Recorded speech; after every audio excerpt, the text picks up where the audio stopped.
Good morning, everyone.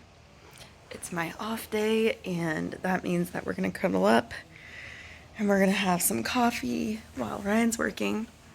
And something occurred to me that is super personal, and I feel like I am. Well, I know I'm not the only person that deals with this because I'm not so vain to think that that's true. It just occurred to me that, like last night, based on a situation that happened, that Christmas and Vlogmas and the holidays are just not always easy for everyone. And I know for myself,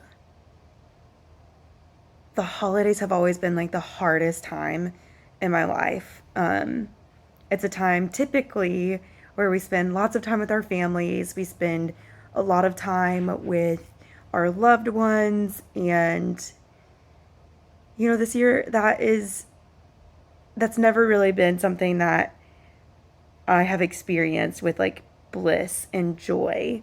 And, that kind of sucks. And I know that I'm not the only person who has like strained family ties and that is estranged from someone in their family. And every Christmas or every holiday season, for me, it's a gentle reminder. Well, I shouldn't say gentle, I should say a very loud reminder of how not perfect this world is. And I kind of talked about why we celebrate Christmas, in that we celebrate the hope that comes from Christ and Jesus dying for our sins. And, one of the things that I am able to cling to is the hope that Christ gives, because holidays are really hard. And I have a smile on my face, but it's just because I don't want, and I might start crying. Like, if I'm honest, I have an estranged brother, whom has a wife and 3 kids, and I haven't, I don't get to talk to them. I have, and everybody's side of the story is a little different, right? So there's multiple sides of the story, and there's a lot of hurt feelings. And, the one thing that is true is that my love for that brother, my love for those kids, and my love for that family entirely somehow never seems to fail. I'm such a deep feeler, and this is something I've been dealing with over the last like few months, probably last year or two, is how deep my emotions run and how hard it is for me to feel those emotions day in and day out. They Sometimes I feel like they plague me, and I have beautiful friendships that remind me of why those are such a good thing. Because where they're so good because people feel so loved, they are hard because I experience very low lows. I experience sweet highs, but very, very low lows. Um, and to a lot of people that can feel very dramatic. And to me, it leaves me feeling very overwhelmed and unheard. And, all of that to say, I just want to acknowledge the people out there whom maybe are watching this and maybe see us and see that we're decorating for the holidays and we're excited and we're doing all these fun budget friendly things, and think that we're just joyful all the time and that everything is perfect. I just want you to know that I see you, I hear you, I know this feeling, I know the deep feeling of pain that comes, and I know what it feels like to say, like, I know what it feels like to have boundaries in place where it feels really mean, and it feels like you don't love someone when really you love them more than you could possibly say, and like you feel like your heart could explode.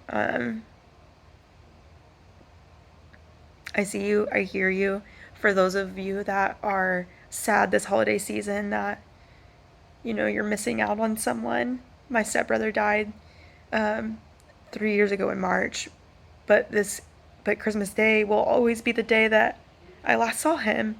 And, like I carry that with me every year. And, I don't feel like I get to talk about that very often because of family ties, right? Because he's my stepbrother. He's not my brother or my son or anything else. He was just a small person in my life, and he was everything to other people. So I feel like I just like sit with my feelings often and I don't talk about it. And, I just felt really passionately that I want you guys to know that, like, I've been there. I hear you guys, and it gets better. And, just because it gets better doesn't mean that it ever just magically goes away. It took a lot of work over the years of me going to counseling and learning how to call emotions what they are and learning how to put boundaries in place to say, like, I want to be there for you. I want to love you. I'll never stop loving you.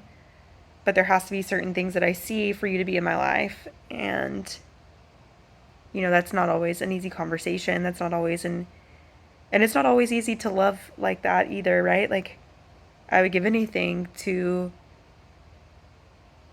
see my niece and meet one of my nephews that I've never met and see my other nephew. And I'd give anything to have a healthy, thriving relationship with my brother and his family, but that just doesn't always happen. And that's not all on me, right? That has to come from the other side too.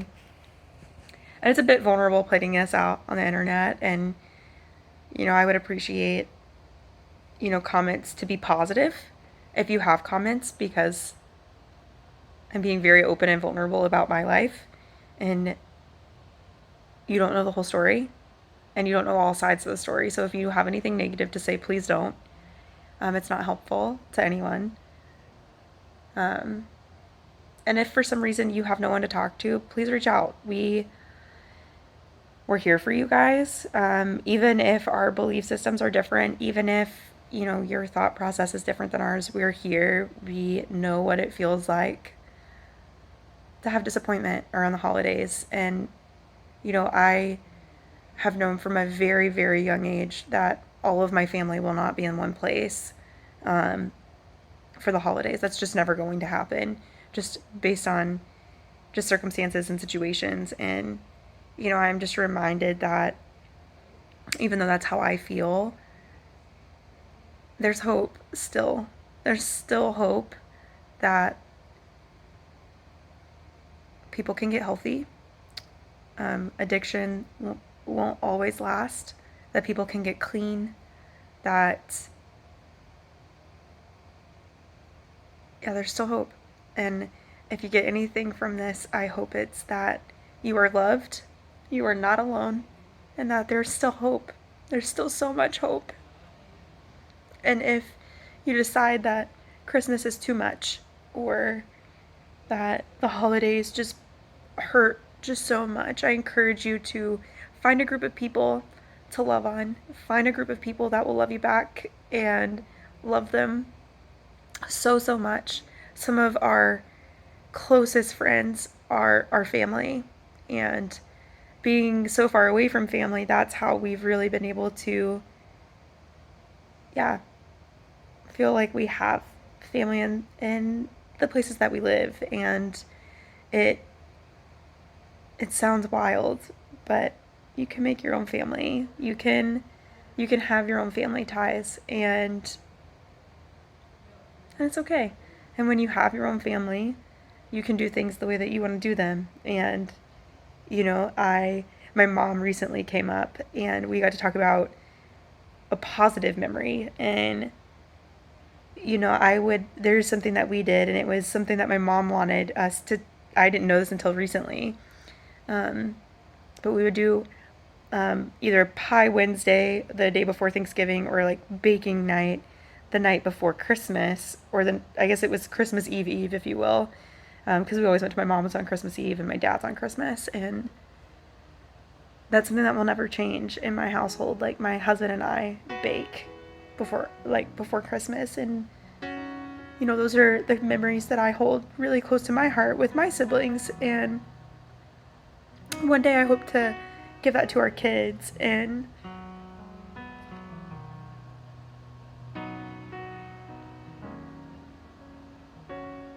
I think on those memories fondly, and I just know that there's still hope. Even when there feels like there's no hope, there's still hope, and it's still worth loving people, even when it doesn't feel like it. And getting healthy and finding boundaries is worth it, even when it doesn't feel like it.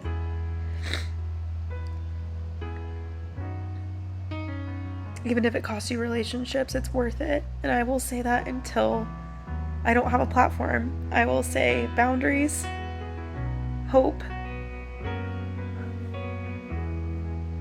your mental health, all of those are so worth it. And if you're out there watching and you're one of the people I mentioned, I love you. I'll never stop loving you,